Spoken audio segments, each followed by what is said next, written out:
So we've just developed this dictionary to tell us what happens with each of the elementary row operations and how each of them changes the determinant of a matrix.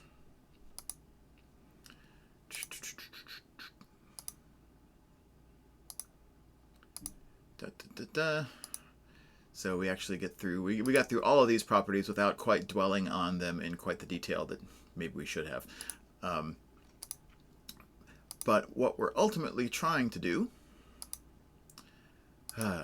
get through a lot of different facts here.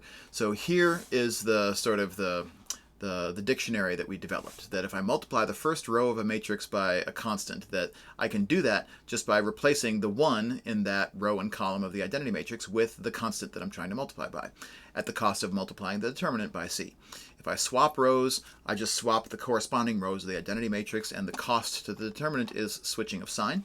And then if I want to add c times a row into another row, I just put that c in one of the 0 entries of my identity matrix, and that has no effect at all on the determinant of our matrix. So here's the job.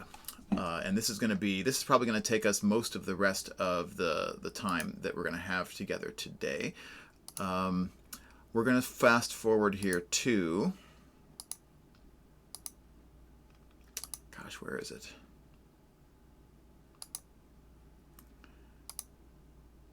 Oh, maybe we have to go forward to G2. Maybe the thing that we just did covers G1 to sufficient level of detail.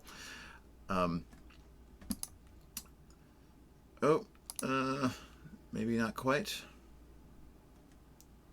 Yeah, maybe not exactly what I wanted here. Sorry, let me get my bearings. Here's this 3x3 matrix.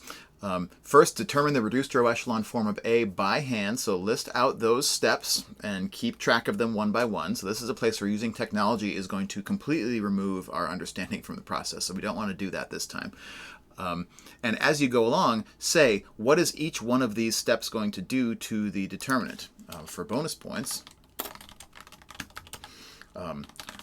write each intermediate matrix as a product of matrices with A.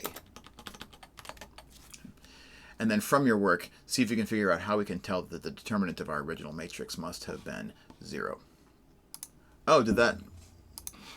So when we keep track of all of the operations and what they do to the determinant of our original matrix, right?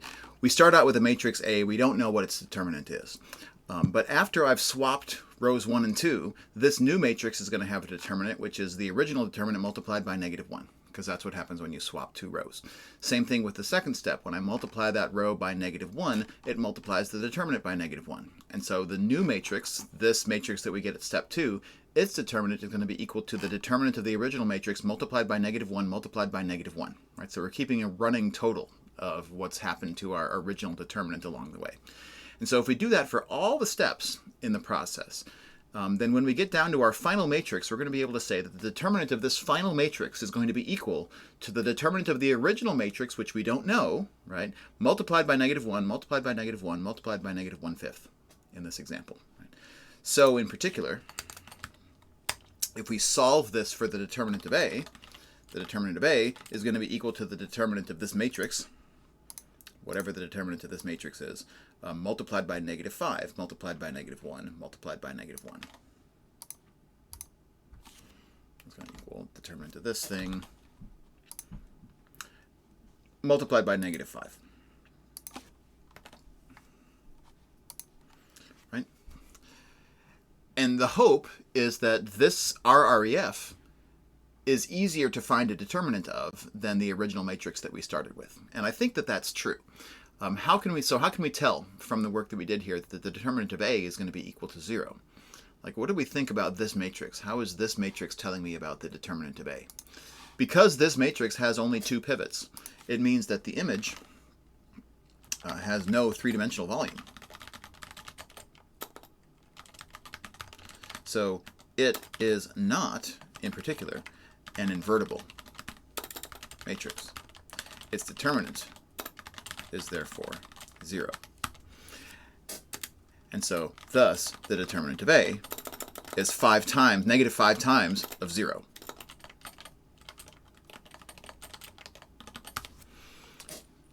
And there we have it. Right? So that's how we can tell that the determinant of this original matrix was 0. We row reduced it, and the thing that we got when we row reduced it was not the identity matrix. Right? It was this thing that had only 2 pivots, and by our agreement of the definition of determinant, something with less than a full measure of pivots is not going to be invertible, and so its determinant will have to be 0. And so the determinant of our original must be -5 times 0.